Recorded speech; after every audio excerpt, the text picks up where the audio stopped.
Welcome to the Wrestling Circle podcast. My name's Cam. Today we're going to be talking with Marcus Mathers. Hello, it is I, Marcus Mathers, the Intergender Bonanza champion. Right. That happened, a few weeks ago? I think 3 weeks ago now? Yeah, I think about a month ago now. I Oh, think wow. it's shaping up to be about a month now, yeah. So, how did you get your start in the wrestling?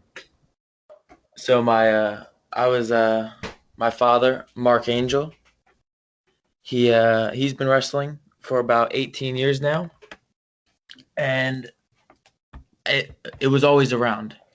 It's always been here for me. Mm-hmm. So the day I could start training, I started training. And then when I was able to make my debut, I made my debut. So it's always Nice. been here, and I've always loved it. That's awesome. So it's kind of a family thing. You're now, what, second generation?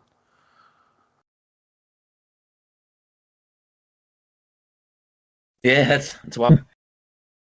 Yeah. That's awesome. Now, is he the only person you kind of looked up to that was wrestling at the time, or did you have other favorites that you kind of like? Okay, I want to do that. It was him for a long time until obviously I got comfortable with other people, and then I started to look up to guys like Matt Tremont, G Raver, Stan, Xavier Cross. Then Right. most of I would say like my dad's friends. I Mhm. started to look up to them as well as my father. Nice. Now is there anyone that you kind of like beyond? I don't want to say inspired you, but maybe that's more on the larger stage that um people would be like, okay, I could see why your style is like the way it is right now. Um, I would s- I Excuse would me. say guys who really inspired me, more popular. I would Hmm. say AJ Styles and Jeff Hardy. Okay. So more the acrobatic air style. Yes. Now, how long have you kept up with AJ? I've watched them as long as I can remember. So early TNA days Mm. is when I remember watching AJ, and me and my dad were able to help out at some TNA shows when they were Really? doing house shows around. Yeah, So where and where? Sorry, go ahead. I was gonna ask you where you're out of. I'm out of Philadelphia. Oh, okay. So So it was you're years ago. Like I was maybe like 8, 9, 10, running around helping with a merch stand at TNA wow, and helping all of them. And then at that time, we probably helped out about like 6, 7, 8 shows. wow. And as we were doing that, I got to have a football catch with Jeff Hardy. It's pretty cool. I got to meet a lot of people. It was awesome. That is. You don't really hear about kids being able to do that and help out with TNA and whatnot. No, and I actually never talked about that before, but I'm surprised I never bring it up. But yeah, I It's probably just not one of those things you think about. yeah, and I just thought of it now because of AJ, because I guess like I got to be up close and watch AJ Styles and Jeff Hardy Mhm. there, and they've just stuck to me, and they were guys I wanted to be like. Right. And it's weird watching AJ now on WWE and knowing where he came from. Hmm. Because I have old TNA DVDs myself from like 2008, 2009, 2010, and when you go back and watch them, um, watch those videos from back then of like matches where he's in with like um, there was a Mr. Henderson match, there was a James Storm match, a Hmm. Samoa Joe match. It's seeing how far he's come and how much he has changed over those years. It's weird to see because It even is. his build has changed over the years. Yeah, he's so much bigger now. Yeah, He's yeah. freaking. He's not jacked and he's not, but like he's bigger in size. He looks great. It's awesome. Yeah, it's good to see that and that he made it and made it to one of the places that people always told him that he would never be. Um, Hmm. so you with intergender, you work with Stan Styles, and I've talked to Stan Styles in the past. Um, how did you get linked up with Stan? Because of my father, They've known each other forever. They actually were in a tag team years and years ago called Three of a Kind. Hmm. This was like, there's a lot of old stuff I haven't Right. talked about in a while. I'm bringing up now already. It's crazy. But this might have been, yeah, maybe those same days of 2008, 9, maybe around there, 12, that kind of time frame. Hmm. But that's when I really met Stan, and I've known him since whatever age, really, really young, and I've got to see like him change and him grow. He used to be like this really dirty dude, and like now he's like changed for better. But I've got to see all the Stan Styles gimmicks, Right. and I got to see him grow. As much as he got to see me grow from someone just coming around with my dad to working his shows now. Yeah, I mean, it's one of those. I didn't really hear about him until we started doing this podcast and got to talk with him and everything else. I personally enjoyed the character that Hmm. he had created. I think it's something different, and I think it has Very different, uh, yes. it's very different. And there is people. I'm not gonna say a name because you probably know who I'm talking about if you pay attention to wrestling commentary. But there's people that feel like comedy has no place in wrestling, and I completely Hmm. disagree. Uh, Yes, I disagree too. to to me, it's kind of like a movie. It's kind of like music. Comedy has its place as well as horror and everything else. So, Exactly. and do you push on to the comedy side? Is your character or your style more of a comedy, or is it more just aerial? Mine is more that aerial. Like I actually was called this a couple weeks ago, Hmm. and I never thought of it this way.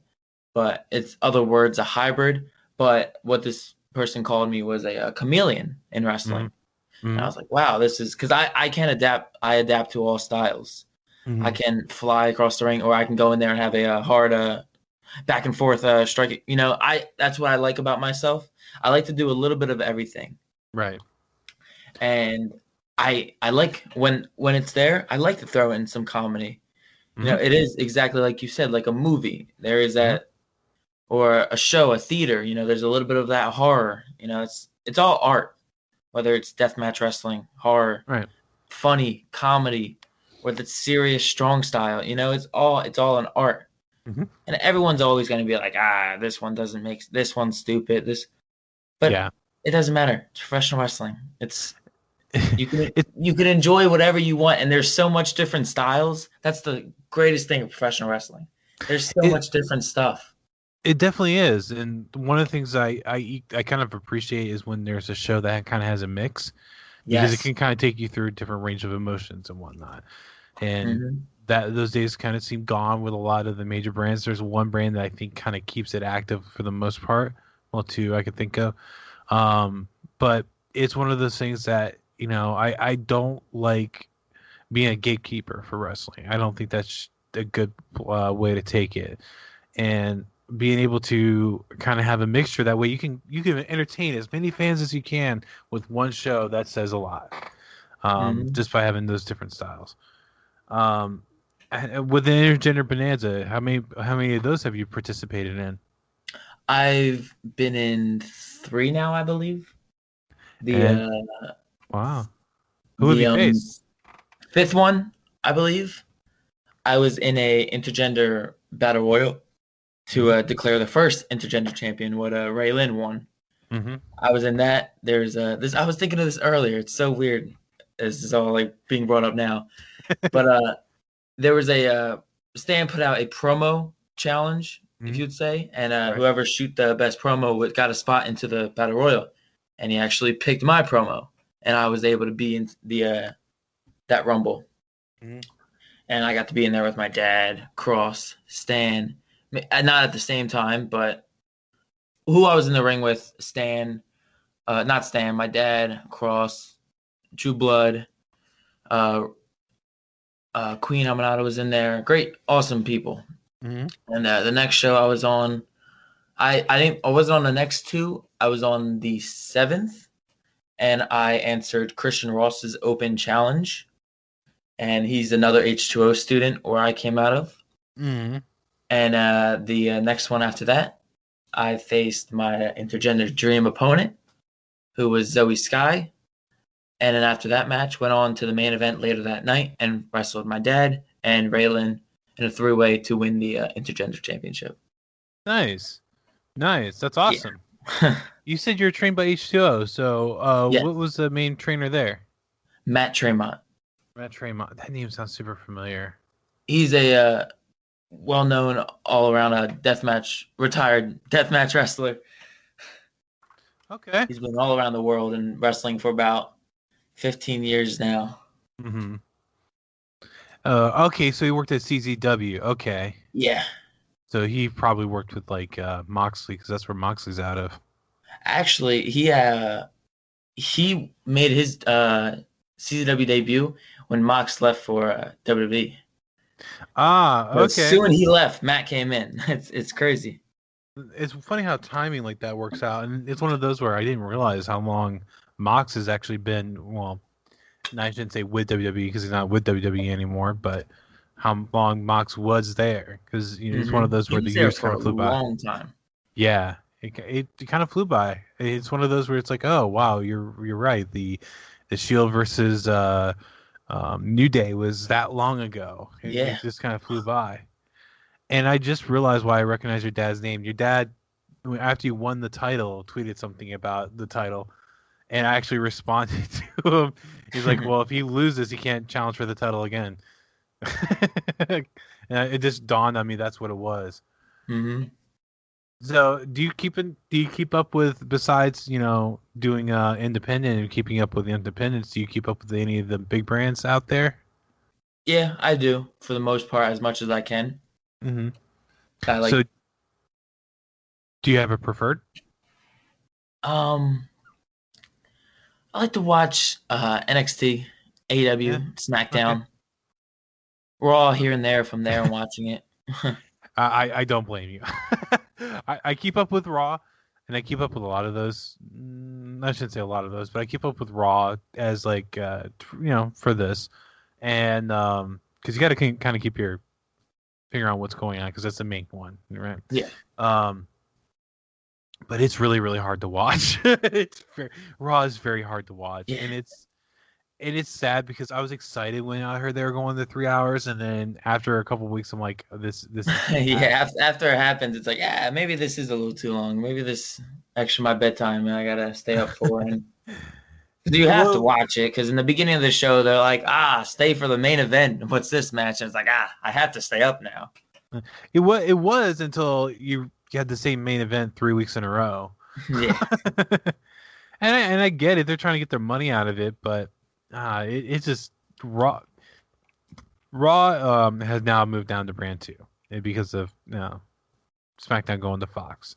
Mm-hmm. But yeah, they're very hard to watch. But I can appreciate what you're saying about NXT. NXT, I had a discussion with someone recently. NXT is definitely still is very much the third brand to where they have their set guys, and it's good to see that they're able to stay there and not go to the main roster and get butchered.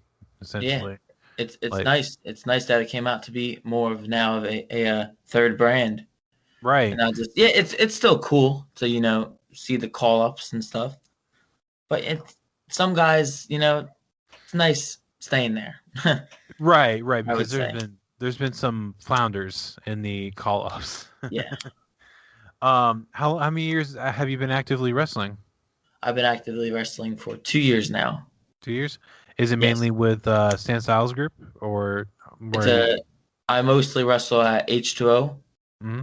I'm mostly there wrestling their monthly, bi-weekly shows for Undiscovered. That's our student program, developmental shows.